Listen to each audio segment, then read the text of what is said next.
and welcome to the Six Star Leaders podcast. I am your host, Aveline Clark, and you're about to listen to another incredible conversation with an amazing human all about how they're making a difference in the world using passion, purpose, and the alignment of their genius. We talk about their story, what brings them to where they are today, and all of the magic that they bring to the world. It is my goal to give you another enlightening story and also an example of how people are living on purpose and with their genius. It's going to be good. They always are. Enjoy.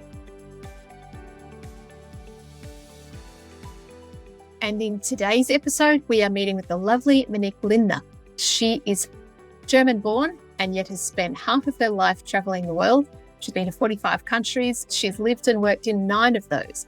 And this episode was recorded as she lives currently in Thailand.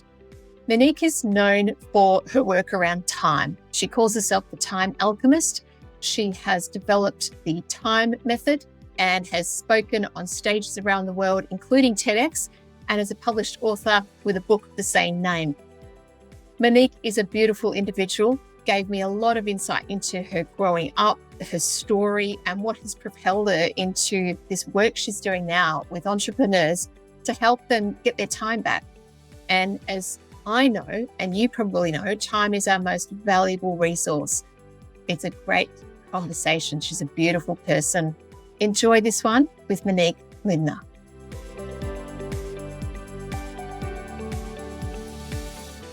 Hello, thank you for joining me, Monique. It is so lovely to have you on the podcast today. Thank you so much for having me. Thanks for being here. And I am so keen to get stuck into the questions, to get to know you and everything else. So let's get started, shall we? Yeah. I love asking these questions up front. The first one is, whereabouts are you in the world? So right now I'm in Thailand. I'm actually in Chiang Mai in Thailand, which is the mountain range, the northern part of Thailand. Yeah, that's where I am. Wow. I don't think I've done a podcast with anyone in Thailand before. So you're first. Yeah. And so tell me, who do you serve and how do you serve them? Mm-hmm. So I serve entrepreneurs who are really overwhelmed, who are stressed. They're usually over 30 years old and they run successful businesses. And when I say successful, it means in the very modern hustle and grind financial terms. So they are doing over 6 figures, many of them even 7 figures a year. And they are usually online businesses, but not necessarily.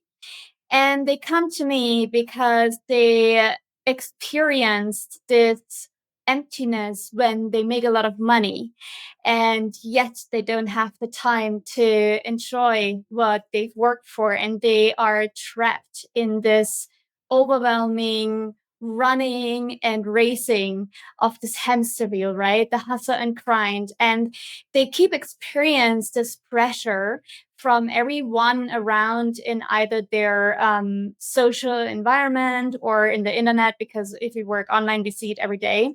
From all of these blanket statements of, if you're not doing this, you're not a good entrepreneur. If you're not doing this, you're not a good marketer. If you're not doing this, you're average. Like the comparison is eating them alive.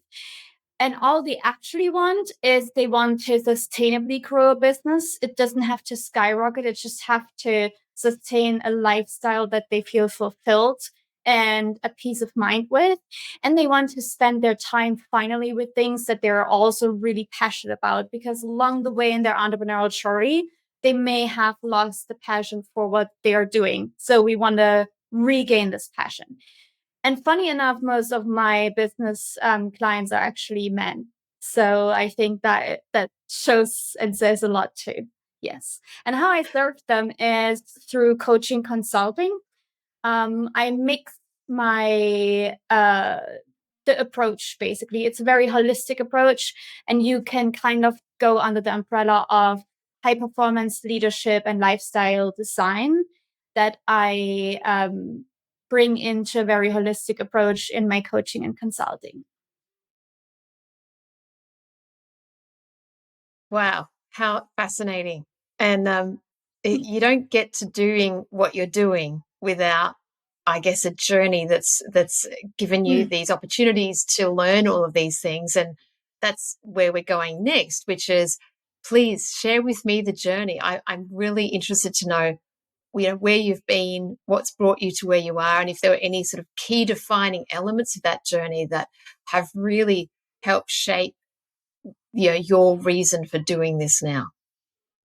Yeah, absolutely. Thank you for asking.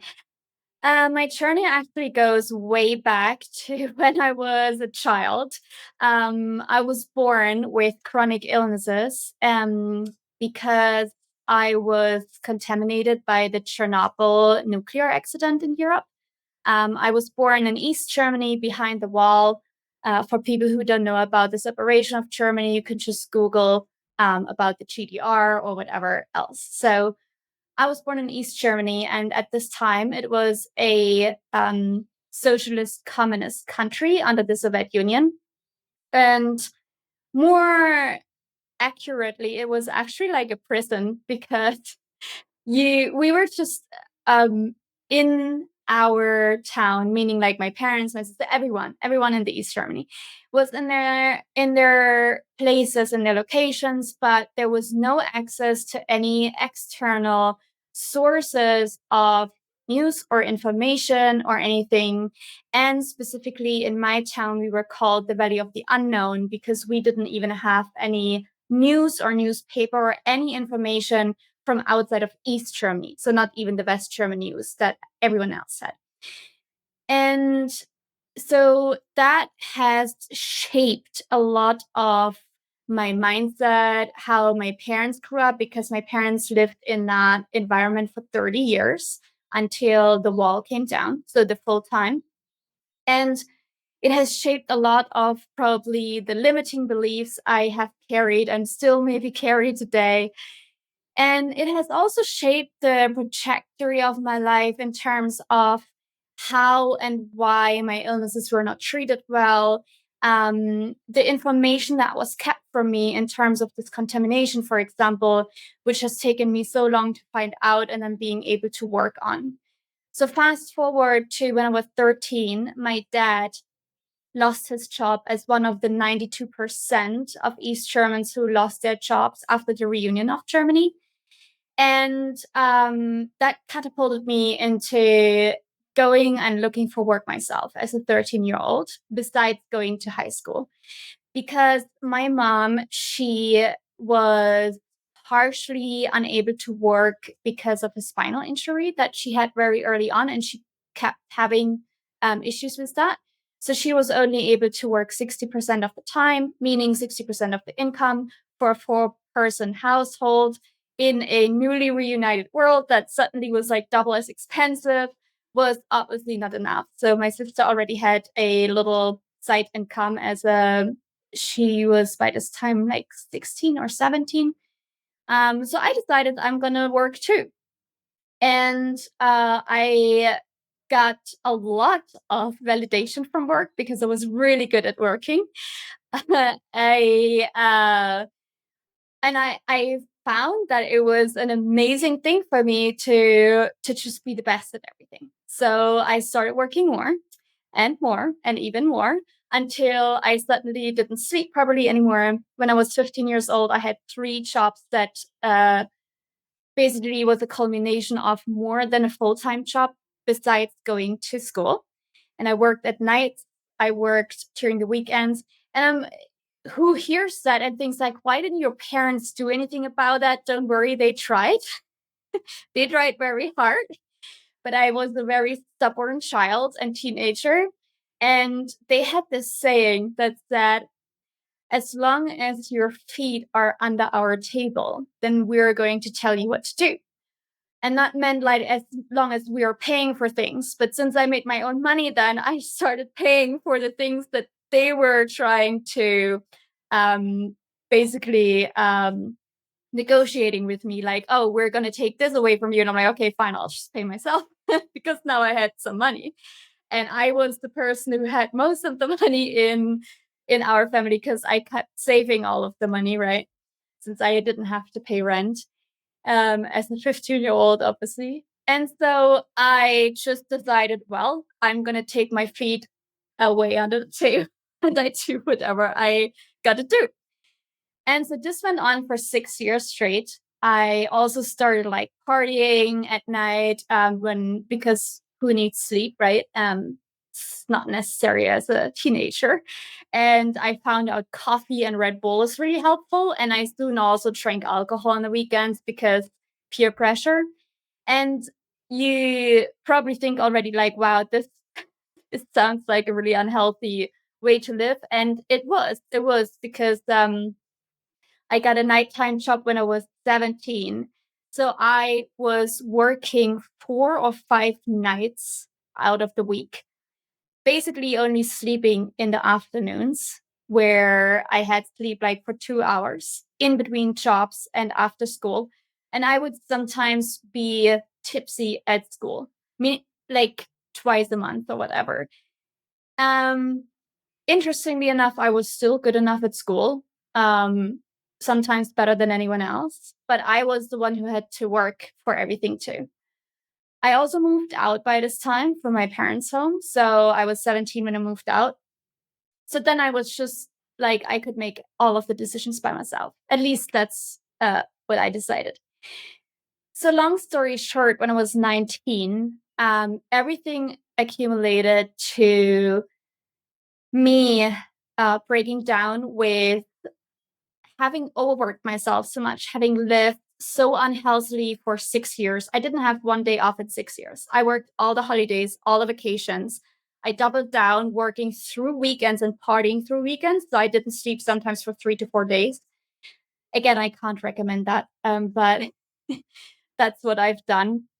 So by the age of 19, I ended up with one of my diseases, which is I have a neurological or had a neurological disorder, ending up in migraines and an epileptic seizure. And the epileptic seizure took over so much that with my body being so drained of any nutrients, of anything that you needed, I had a cardiac arrest and I died. I was clinically dead for 25 seconds.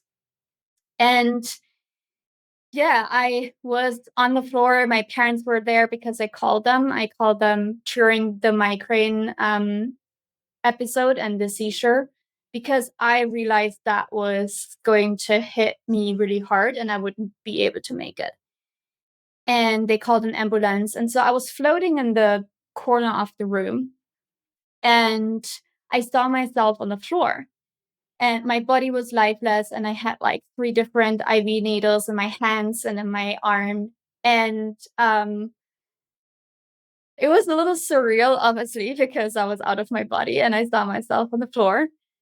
But what struck me the most was that I wasn't even like I felt the sense of relief somehow that I was not having to be there and that I was able to kind of like just step out and let them do all of these things because I knew I wouldn't want to be there because I love my mom and there was a lot of issues with how she would try to help me, which turned into not helping me at all.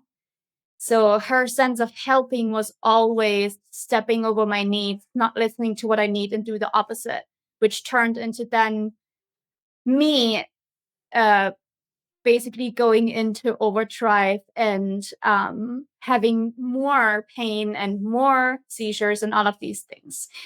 And that went on for years and years and years until I obviously figured out what was going on. So I had this cardiac arrest and I went through this out of body experience and I saw things coming up in front of me in my life. And all of these memories were only either manipulative, abusive, toxic situations. And I thought like, wow, should you have like at least one nice memory that comes up from your life? I was 19 and my soul was just like basically floating through this white room. And like literally I got sick of seeing these life memories. I was like, this is stupid. And I was about to be like,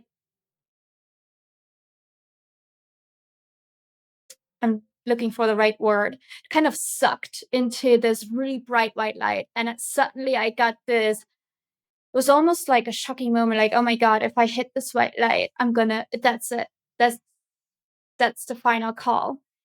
And so I started to fight. I felt this fighting as if you would swim against the current. And I felt this so deeply that the moment when my heart started beating, it was if I was falling back into my body and someone had a sledgehammer and smashed it over my chest. It was so painful, this first heartbeat, that up until this point, I remember it because I still sometimes have this type of pain when they're like very scary situations. So the day after, I was like, okay, something is really wrong with my life, because if I'm dying and I have these type of memories popping up, then I haven't been living my life properly. Like, I haven't even tried to fulfill my potential. What have I even been doing as a 19-year-old to die? And so I assessed my life and I decided I have to do a 180. I have to turn everything around. And so I did. And fast forward then, because I thought I've done it, because as a 19-year-old, you think you learn lessons and you listen, whatever. And so I did turn my life around 180. I went traveling, I moved to London, I moved to Spain. I did all of the things I didn't do before. And I did a lot more of things for myself. And I said no to things I would have done before, only to literally piss off my parents or my family, which I didn't do anymore. But I suddenly found myself as a 24-year-old, and I had a thriving career in Germany, in corporate. I was a team leader for over 160 people, first for Siemens, then for Apple. I built a whole team for the European sales, for the Apple team, and so on. And suddenly I felt so much pain, and that was physically, but also it was such an exhausting, tiring pain. And it came from me being bullied at work a lot from my female supervisor. And I couldn't figure out why. It didn't make any sense to me why she would do that. Obviously, now after like connecting the dots, it makes total sense. But at that time, I thought like, oh my God, I'm doing everything. I'm helping her so much. And like, I know all of these things, and I'm such a good team member and everything. Like, why is she bullying me that much? And it drove me so mad, and it drove me in such overthinking patterns and to work even harder than I had done before, which is unthinkable, but I did 36-hour shifts and really stupid things like that, that I had a clinical burnout syndrome. And with that, I have gotten spinal injuries. So 4 of my discs herniated and prolapsed at the same time, and I got paralyzed. And with that, I had one of the most ridiculous things happen to me, which I don't want to get into too much because it's very triggering for some people. But a doctor would, let's just say, put his hands on me while I was paralyzed, and just use that to his advantage. And this really shattered my whole world. Like, I came out of this whole, like, I was also fired by this company from like while I was sick. So everything, just my whole world fell apart. I had no friends left because they were like, well, you can't party anymore. What are we going to do with you? And I'm like, are you serious? I'm paralyzed right now. And I get 25 shots in my head, my skull, my spine every second day. And you don't want to be my friend because I can't come to party. I'm like, what in the world? And so my world fell apart like a card house, and I had to understand that I didn't learn the lesson 5 years before. I just repeated and doubled down on what I was doing wrong. And I had to be going through this again. And so then I was like, okay, what does it actually mean if I have to really change my life? I have to also change who I am. And so work couldn't be my coping mechanism anymore, which it was. Work was a coping mechanism for all the feelings I didn't want to feel. I also don't know feelings as much because I'm an autistic person and I have troubles with labeling feelings and with even recognizing when they come up and how they come up. And that's another funny story because I only found out I'm autistic 3 years ago. So obviously they played into it of, all of these relationships and everything. Anyways, so there I was, just fired from my job. I lost all of my friends. I was alone. I was barely able to pay my rent. And I had this trauma, this immense trauma of not only being physically injured, but then being used from someone who was supposed to help me. And it was almost like being taken away the ability to heal because it was like the only way that I was seeing how to be able to walk again or whatever, right? So in this whole shitstorm, if I may say, I pulled myself through and found a new job and started doing physiotherapy on my own from what I have known myself to do because I know a lot from like sports and recovery. And it just took another 3 years until I was able to financially support the life that I really wanted to live in terms of not being in Germany anymore, traveling the world full time, working independently or working in different countries. And so I knew I had this plan all the time and I knew my life had to change like not only 180 degree, I just had to push the reset button. And I know this was a really long story, but those were really the milestones that led me to it. And on the way, I learned most of what I know today, also because I studied process and project management. I worked in this for over 13 years in Germany in different high performance levels. And everything that didn't work there was just really punching me in the face, and I had to take it and turn it around and find other ways of implementing it, not only for me but for clients as well. And so that got me to where I am today. Oh, wow. Thank you, Monique, for sharing such a personal story. It just makes me remark at how we all have such individual stories, and it's these human moments and these personal human things that really do shape us and direct the course of our life and how different we all are. And even though you could say this is a business podcast or I speak to people in business and we talk about, what we do, we're humans first. And it's the alignment of, your innate genius, who you really are, that makes you unique and that brings you to serve the world in the way that you do. And that's what I love uncovering and talking about. And I just want to thank you for being so vulnerable and open in sharing your story. It makes for a very beautiful and enriching conversation. Thank you. Wow. So if you were to sum up one of the key things that you learned from the double whammy, the burnout twice, that your situation brought you into awareness about, as in stop working, like burning yourself to the ground in the wrong way, because I'm assuming that's what it was. What was the biggest lesson that you've taken away from that you're now using in your work today with the people you serve? Yeah. It's actually interesting because that's really my tagline that I use. It's you need to work your way and live your truth. And it's actually, I think that's a life task, to be honest, because when we look into psychology and neuroscience, the first 10 years of our lives, right, they're shaped by conditioning.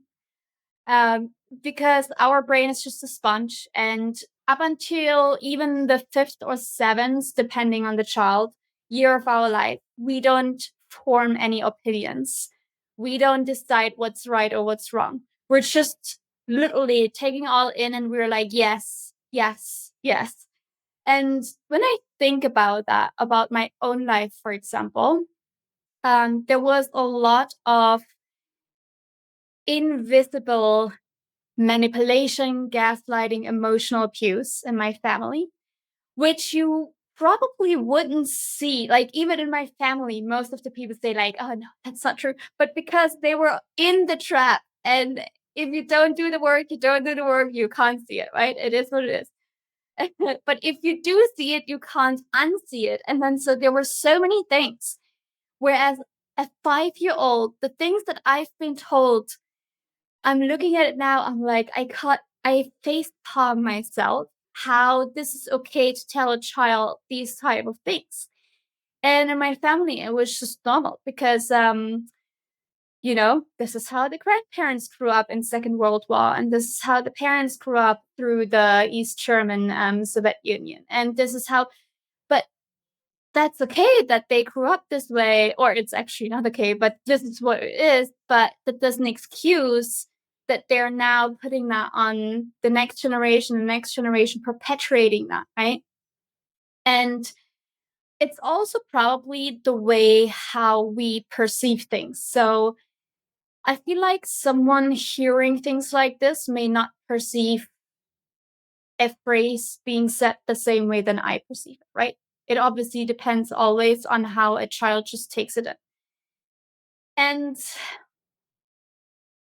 yeah, to just come back to the original thought, it's such a difficulty sometimes to look at it and be like, okay, where could I have gone differently or whatever? Because you don't know. Like I just went this way now, right? And so that's why I'm saying it's a lifelong practice, because I feel like it's about remembering, right? It's not about learning something new. It's not about adding strategies and methods and tools, whatever. It's actually, you need to peel the layers, like at the onion or whatever layers you want to peel.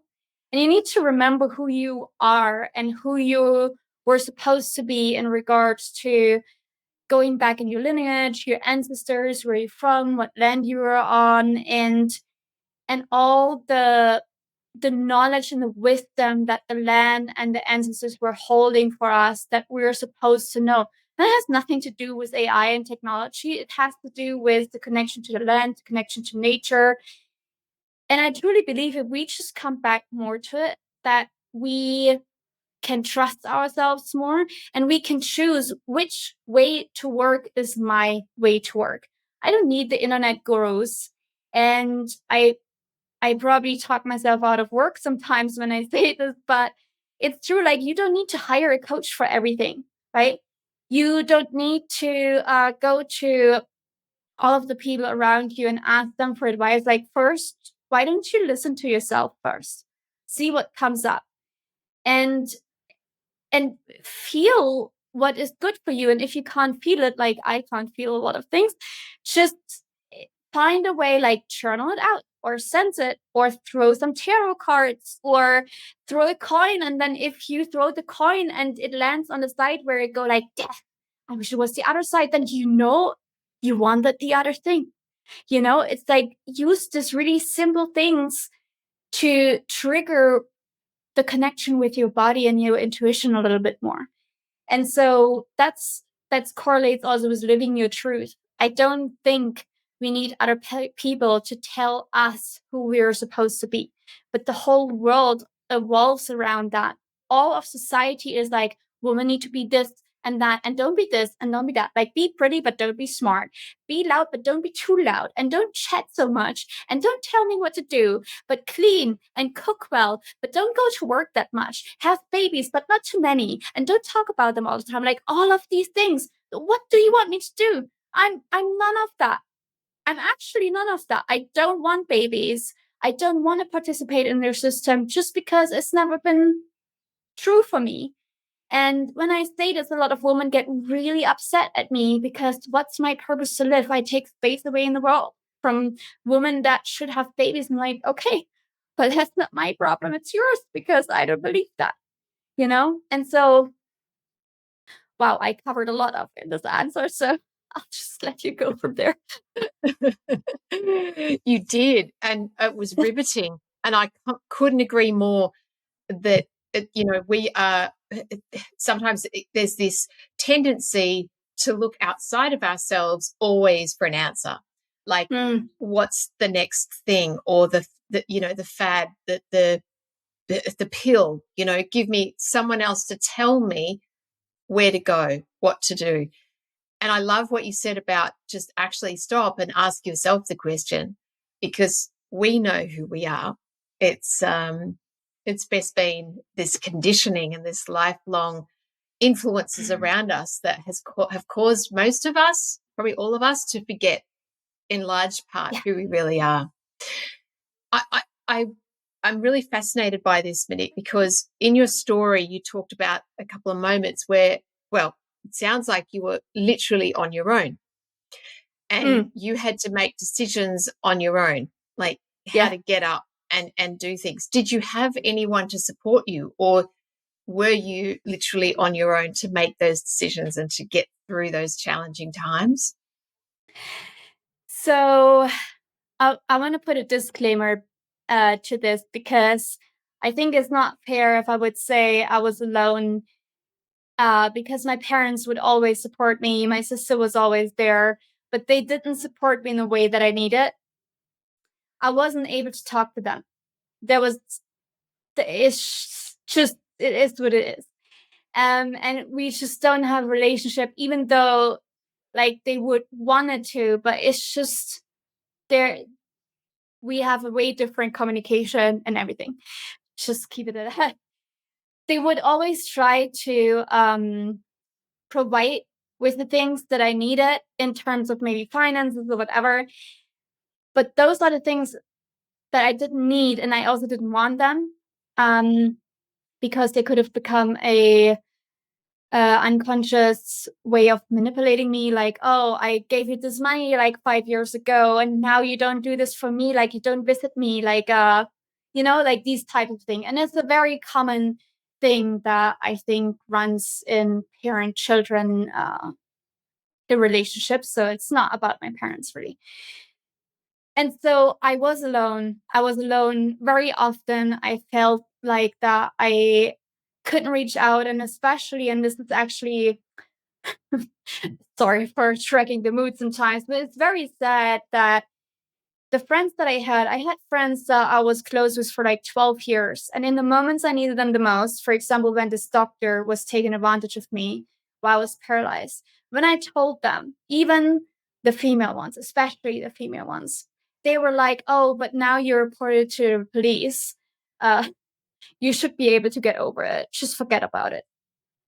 And they don't know how re-traumatizing it is, especially so shortly after.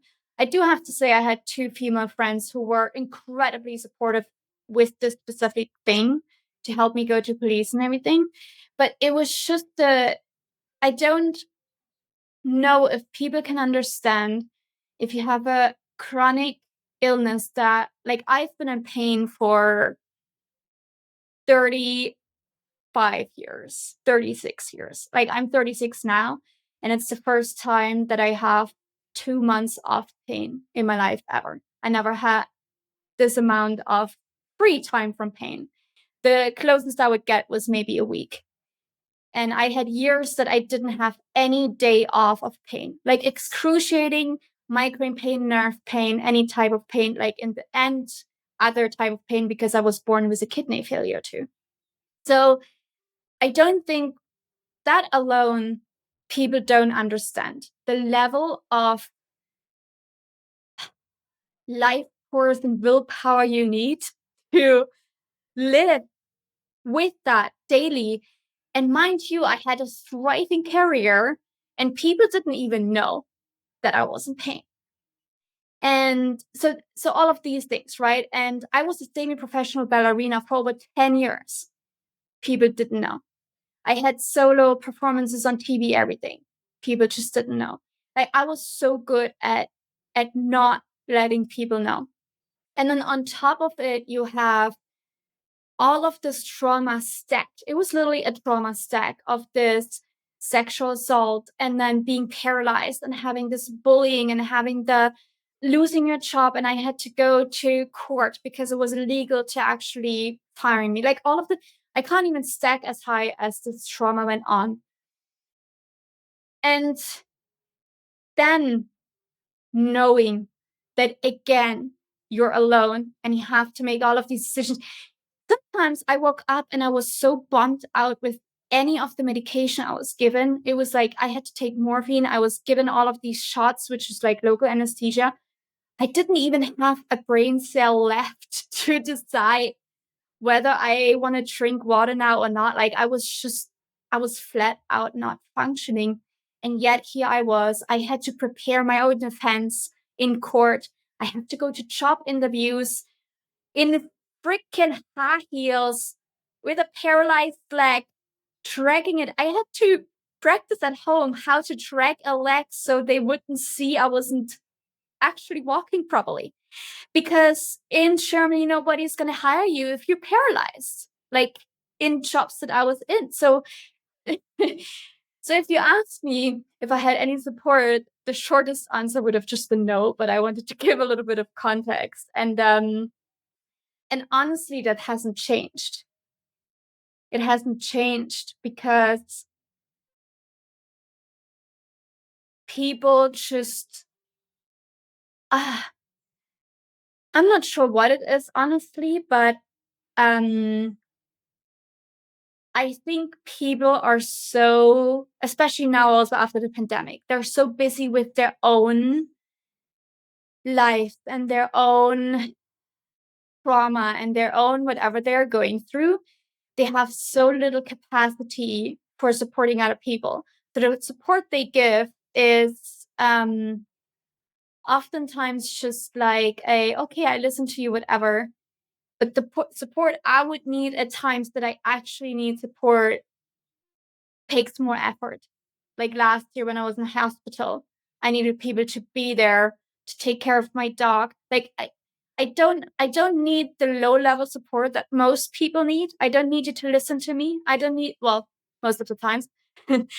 I don't need you to like cheer me on necessarily, although that would be really nice if some people do that. But when I need support, which is really rare, but when I need it, it's more effort because of my circumstances.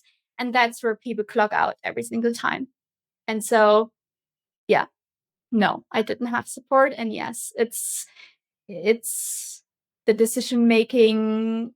Probably that's why I'm really good at decision making too.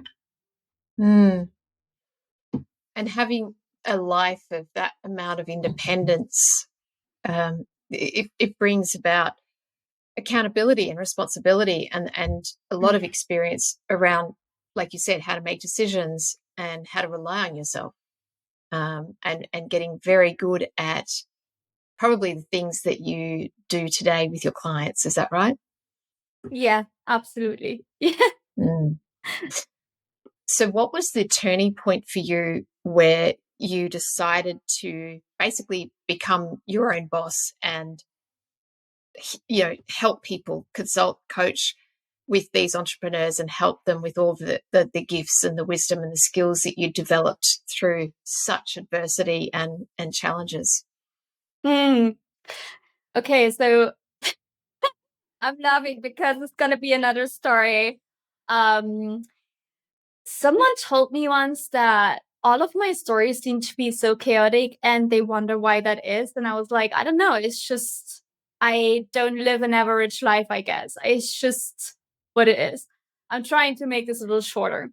So I was traveling already for 3.5 years. So I left Germany full time in 2014. It was 2017, and I took a job as a marketing a manager in Vietnam. So I used to work in marketing before, kind of. So there I was, marketing manager. And that job turned out to be, first of all, very underpaid and then extremely toxic. Like the environment was just like, especially the owner. Interestingly, I knew the owner for already like 4 years as well because he was a friend before. And it gave me a little bit of influence on how he was treating people, but my influence wasn't enough to save anyone there. He was just extremely sociopathic, honestly, very violent and tripping over from let's celebrate to let's throw this guy out and call the police on him because he asked a question. Very difficult. And so when I landed in Vietnam, my credit card that I had from Australia, where I lived before for a year, got scammed and all my money got taken off. And luckily, the bank was fast enough to block that transaction and get the money back. But they told me I can't have the money unless I come to Australia. And I was like, that's how am I going to come to Australia if I don't have the money to pay the flight? Doesn't make sense. So it took over a week. I got the money out, but they would only cash out all of my money. And I said to them on the phone, I'm like, that's a little bit weird that you want me to walk around with $1,500 cash in Vietnam. Have you been to Vietnam? And they were like, no. And I'm like, well, let me tell you, the 3 times I've been here so far, I lost 2 of my phones and 1 wallet by having it stolen out of my closed pockets. Like they drive into you and steal it out. And I'm not saying every Vietnamese person does that. It's just a common thing that happens a little bit more there. So I told them it was a really stupid idea to take out all of this money. And they said, well, you just need to hold on a little more or something like this. Like they had a really stupid response. And I was like, wow, I can't believe it. And they're like, well, we can keep this money for you too until you come back. I'm like, I don't think I'm going to come back to Australia this fast. Anyways, got the money out, walked down the street, got robbed. Hollywood like. I got robbed. My whole bag was gone. All the money was gone. Everything was gone other than my phone because obviously you walk with your phone in your hands. I'm not doing this anymore, by the way. If anyone needs to know, that's also how you get robbed because you lose your awareness around you. But so I ended up bankrupt because that was all the money I had. I ended up bankrupt. I found $40 in my apartment that I basically kept to pay for my next visa. So I had $40 left until I got paid for my job, which was 6 weeks ahead of time. So with this $40, I bought a family pack of oatmeal and my bus ticket to work. And I ate 1 oatmeal bowl a day. And every Monday, my favorite colleague invited me to noodle bowl, and that was it.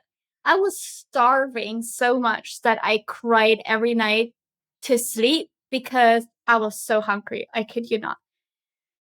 And so I think at the 3rd or 4th night, I got so tired of crying from starving. I was like, no, I'm gonna cry again. This is stupid. This is absolutely boring. If I can't sleep because I'm hungry, I better do something about it. And so I went on my laptop and I started just looking up how to build a website. I didn't even know what to build it for or why or whatever. And I got into Facebook groups. And I have to say that I've been in this online environment since 2007. So I was pretty connected with like bloggers and online workers and digital nomads. So that was 10 years of kind of networking a bit. And so then I thought, okay, what am I really good at? I'm like mindset. And I asked friends, like, if you would ask for advice from me, what do you ask for? And they were all something around like productivity and mindset. I'm like, okay, done.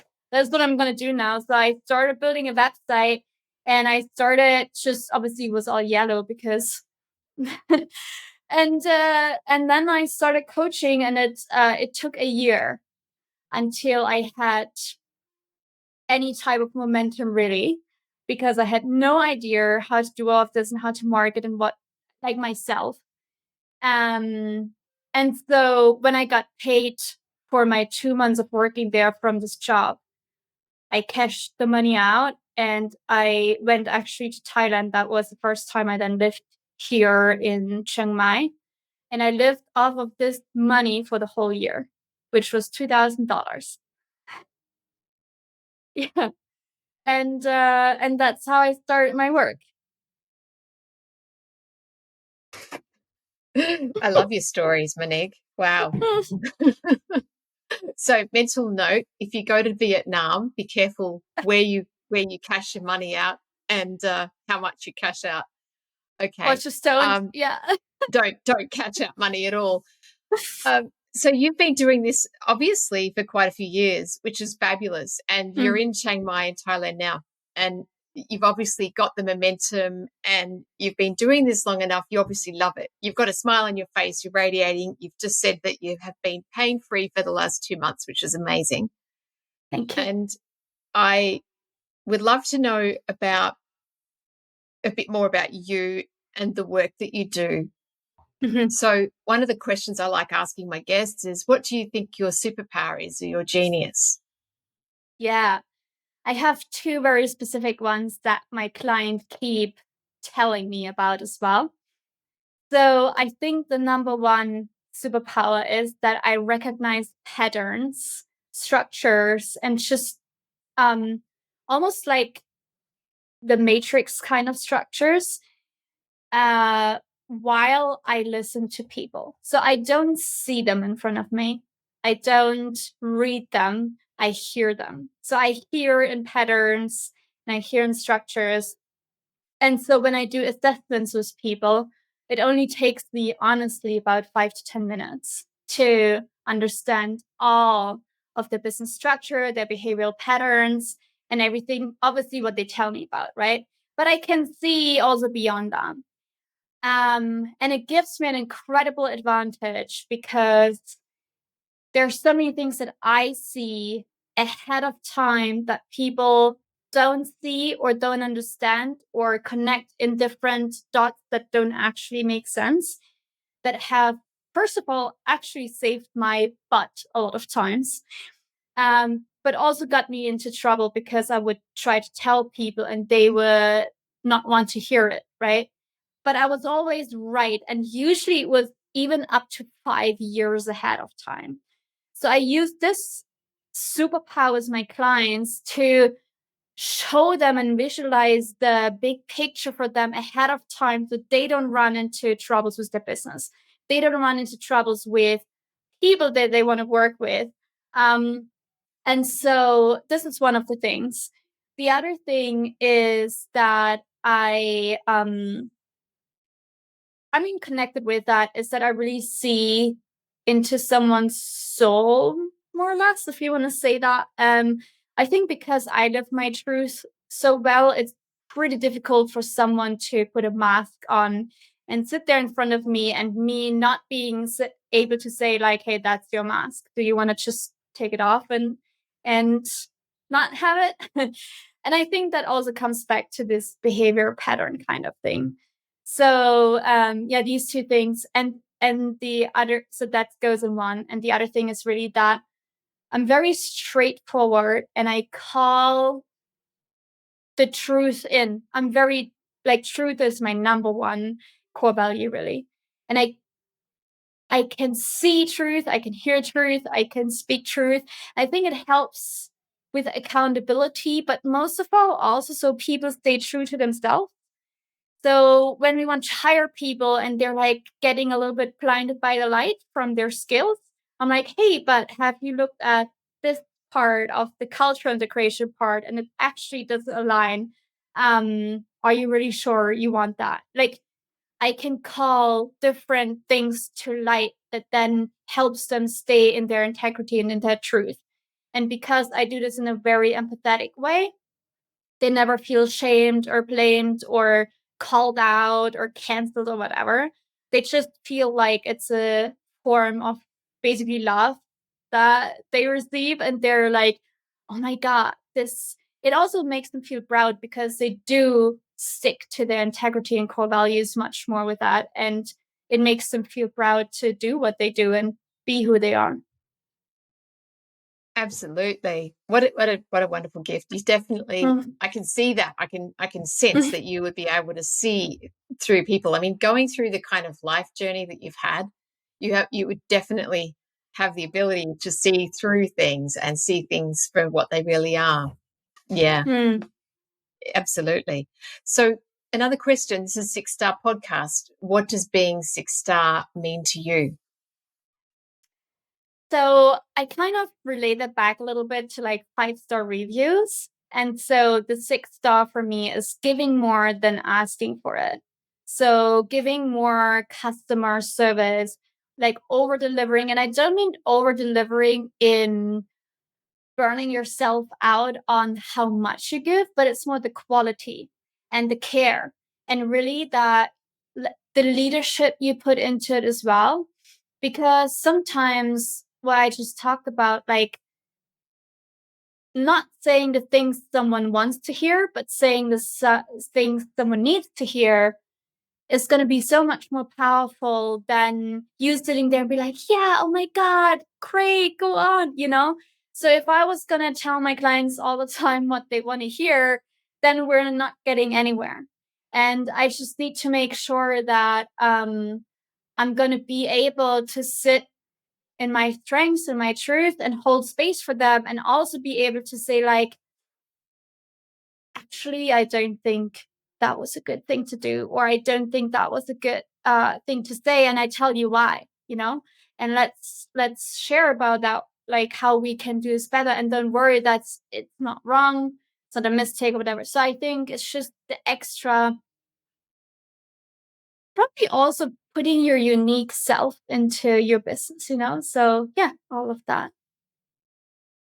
I love that. Especially, well, all of it actually, because that's what I felt you were saying. You were building up to saying that unique self, and then you said it. I was like, yeah, that's cool. What? Okay, question. What's something that you wish you had known when you were starting out that you know today? Like if there was a piece of advice that you could give to yourself, what is that? Yeah, don't listen to the gurus.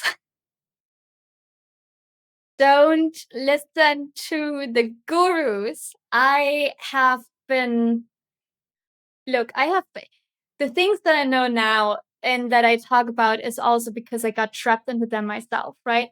Just because I can see into people's souls doesn't mean I can't get blinded by the light. And a lot of it has also to do, like, now that I'm diagnosed with autism and understand the patterns of it, is much more, like, it brings much more truth and ease to me in how I operate and why I sometimes get maybe blinded by this shiny object or whatever.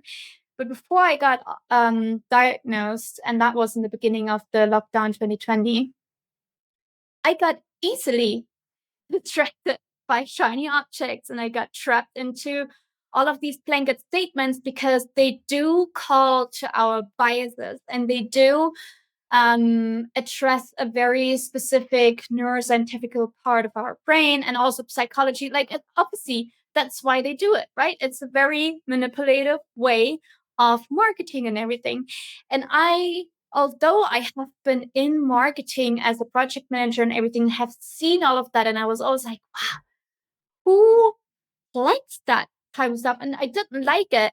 And I always felt anxious when I reacted or responded to that.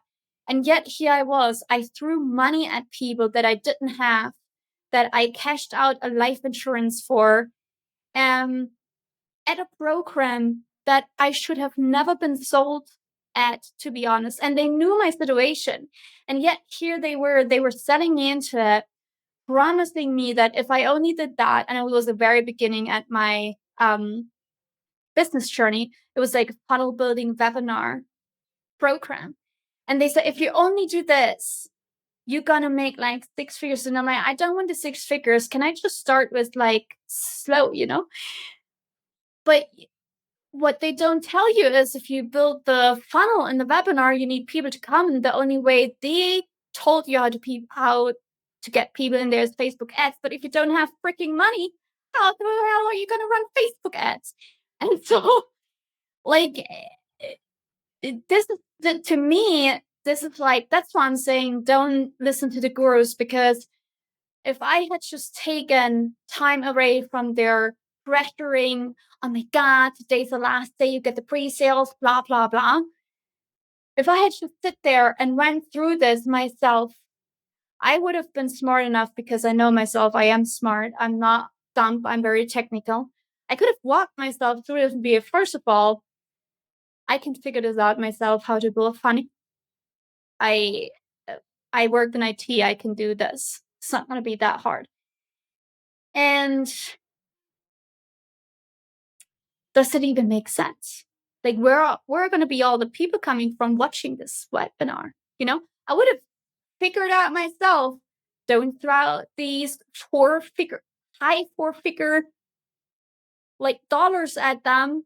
Like, I could have just lived a better life for this whole year and eat more and not stress that much if I had just taken that money and invested in myself and the business in living instead of a guru like that. And so while there is surely some people who have good advice, make sure you just don't listen to everything and anyone, and just be really discerning, like, when's the time for that? Do you really need coaching, or do you actually just need to honestly get a freaking tarot card deck, pull a card and journal on it? And if you don't like tarot cards, just get a reflection journal prompt somewhere from the internet. Just like, ask yourself the question, is it right for me? And if there's a tiny little voice that says no, listen to the tiny little voice, because that's the one that is going to guide you through. I love it. Thank you, Monique. Wow, that's awesome. Absolute gold. We're sort of winding down towards the end. I wanted to know, is there a common theme with your clients, or one of the key kind of problems they have or issues they have that you seem to solve for them all? Yeah, actually, they all have, so they hit the glass ceiling of their time. So they have no time left. And that also means usually that they can't make more revenue, because they're still in this like time revenue hamster wheel where they keep running and running and running. So to make more money, they need more clients or more time to put somewhere in. And so that's a big one. I actually, for 95% of my clients, I help them reduce their working hours between 25 to 50% every week, long term. Not like, obviously, if they decide they're going to start something new or whatever, and they want to put the hours in again, but sustainable cutting working hours, 25 to 50%. The other thing is, most entrepreneurs who come to me, no, let me rephrase it. Every single entrepreneur who comes to me feels so guilty when they don't work. They feel so guilt-ridden because they feel like they should put more hours into work. Or if they're, like, for example, they sit maybe with their kids at the soccer game, and they feel like instead of watching kids running around and not being good at soccer, they could have put this 2 hours in to their business and get money out of it. But they have a disconnect between what's really truly important and the long-term gratification of where they put their time versus what's necessary to do right now. So they go for short-term gratification a lot and miss the bigger picture of the long-term gratification. And then oftentimes they repeat the same mistakes their own parents have done, which they say they would never want to do, but they don't see they're doing it, maybe in different ways. And so the guilt, yeah. And most of them have gotten away with being completely guilt-free. They take off even a month of their business and be absolutely fine. They're like, can't wait to get away. And there's no guilt anymore and no shame around that. They even talk about it online, be like, okay, bye. I'll see you whenever. And so, yeah, this is really nice to see. Those, I think, are the top two, but there's obviously much more, like a proper team culture. Yeah. Yeah. Yeah. And I'm sure that the listeners are listening to that going, probably nodding their heads and going, oh my God, yes. Yeah. We can all relate to that to some degree. Really, really interesting. I just love your insights, Monique, and the way you see the world, the way you help people. I'm really grateful for you sharing your journey. As we wrap up, is there a little tidbit or a little piece of advice or a gold nugget you'd like to leave our listeners with? Yeah, I just want everyone to know that if you slow down, you can speed up, mostly faster. And what I mean with slow down, a lot of people get very anxious when they hear that. They think they have to suddenly stop everything or they have to completely rearrange their lives. And that's not what it means. Slowing down really means to bring intention into everything you do. Bring intention into your life, into your business, into really everything you do. And intention is already going to slow you down because you have to decide and not slide into anything. Don't slide into whatever you do. Just decide with every step. Make a conscious choice how you want to do it, what you want to do. Is it really that you need to do this right now? Do you have to be in 500 Facebook groups and comment on value posts? Is it really going to help you? Or is that just another guru thing someone has told you that is just perpetuated all over the internet and we can finally lay it to the ground? And so when we slowed down, we also realized that we would put our focus on one thing. If you do one thing, not only do you do it faster, neuroscientifically proven, I can show you studies, whatever, but it takes too long right now. So neuroscientifically, it's proven because our brain cannot do, also for the woman here, just saying we cannot multitask. Not possible. The brain switches between tasks. It doesn't mean we can do it two at the same time. So if you focus on one thing, not only can you do it faster, but with more quality output. So why wouldn't you want to focus on one thing? Slow down basically how you do things in order to speed up. Yeah, I could have a lot to say about this more, but it's just I think that's period. Yeah. Why wouldn't you want to do it? Yeah, I love it so much. Thank you, Monique. How can people get in touch with you? Obviously, we'll have your details in the show notes below, but yeah, please share. Thank you. Yeah. The best way is really my website. It's thetimealchemist.co. And you can find my book on there. You can find my services on there. I have a lot of great free resources. And my favorite one is a quiz where you can find out how you can use your energy during your day more consistently and actually build up so you can feel more focus and more clarity. And you get a very detailed report how to implement that into your daily life. Fabulous. Monique, it has been an absolute pleasure. Thank you so much for being you, for showing up, for sharing your journey, your gifts, and your unique blueprint in the world. It's I'm really grateful. Yeah. Thank you, Evelyn. And thank you for having this platform. And, I listened to quite a few of your episodes, and I always love how you bring out the best out of people and just make them shine. And so thank you for giving this opportunity to people. I'm really grateful for that. You're really welcome. Thank you for saying that. Thank you. Have a wonderful day, Monique. I look forward to speaking with you soon. Thank you.